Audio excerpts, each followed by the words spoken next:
مگر B J پی کے 300 سانسد کے سامنے یہ اللہ کا کرم ہے، صدقہ میرے نبی کریم صلی اللہ علیہ وسلم کا، تمہاری دعائیں ہیں کہ اسد الدین اویسی کی زبان سے جو لفظ نکلتا ہے اللہ اس میں تاثیر دیتا ہے، اللہ طاقت دیتا ہے اور 300 کے ایوان کو ملا کر رکھ دیتا ہے۔ میرے عزیز دوستو بزرگوں، اگر آپ کی جماعت کے امیدوار 15-20 جیت کر جائیں گے تو اتر پردیش کی ویدھان سبھا میں روز آواز آئے گی نان پارا تک۔ لکھنؤ کی ویدھان سبھا میں جو پکارے گا تمہارا ودھائک کہ نان پارا میں ترقی ہونی چاہیے، تو اس کی پکار، اس کی چیخ، اس کی طرف کی آواز تم کو نان پارا میں سنائی دے گی۔ میں آپ کو اس بات کا وعدہ کرتا ہوں انشاءاللہ تعالی۔ یہ لیڈر ہم کو پیدا کرنا ہے، ایسے نہیں چاہیے نہیں اکھلیش کیا بولیں گے، بہن جی کیا بولے گی۔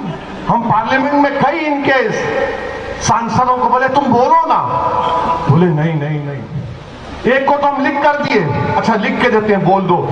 وہ دیکھ کر بولا کہ یار اب ہم جب بولیں گے تو بولیں گے، تو اویسی کے الفاظ بیان کر رہا ہے، بولتے بھی نہیں ہے نہ کوئی حرکت کرتے ہیں، ہمیشہ بولتے سیکولرزم، یہ کیا سیکولرزم، کہاں کا سیکولرزم ہے؟ جو بھارت کے سمویدھان میں سیکولرزم ہے اس کو مانتا ہوں اور زندگی بھر مانتا رہوں گا، مگر جو سیاسی سیکولرزم ہے میں اپنی جوتی پر رکھتا ہوں اس کو۔ جو سیاسی سیکولرزم ہے وہ دھوکے کا ہے، وہ فریب کا سیکولرزم ہے، اس میں کوئی دم نہیں، کوئی دم نہیں ہے۔ آپ بتائیے کانپور میں ایک منصوری برادری کا شخص اپنی 10 سال کی بچی کے ساتھ جا رہا ہے اور دھرم کہ اس نے اپنا مذہب تبدیلی کے بارے میں بات کی تو اس کو پیٹا جا رہا ہے۔ سوچو تھوڑی دیر کے لیے نان پارا کے غیور نوجوانوں کہ تم باپ ہو، تمہاری بیٹی تم سے لپیٹ کر رو رہی ہے کہ میرے ابا کو مت مارو، میرے ابا کو مت مارو، تو پولیس کی موجودگی میں اس بچی کے سامنے اس کے باپ کو پیٹا گیا۔ بتاؤ کیا ہے پھر یہ؟ کہ میری پیٹ میں اولاد نہیں ہے، کہ مجھے تکلیف نہیں ہوتی ان نظاروں کو دیکھ کر، کہ میں اتنا بے بس ہو چکا ہوں کہ اپنی بیٹی کے سامنے مجھے ذلیل اور رسوا کیا جا رہا ہے۔ کب اٹھو گے آپ بتاؤ؟ یہ کروٹ لینے کا وقت ہے، یاد رکھو۔ میں یہاں پر اپنے لیے نہیں آیا ہوں، میں آپ کے لیے آیا ہوں کہ آپ اپنی قیادت کو بناؤ، اپنے ودھائک کو بناؤ تاکہ وہ ویدھان سبھا میں جا کر لڑے۔ وہ بچی جو 10 سال کی ہماری بہن کی بیٹی ہے، کیا سوچتی ہوگی جب بڑی ہوگی، کیا سوچتی ہوگی کہ دنیا میں کوئی نہیں تھا جو میرے باپ کو بچانے آیا، کوئی نہیں تھا اس کو بچانے، اس کو مارا گیا، پیٹا گیا۔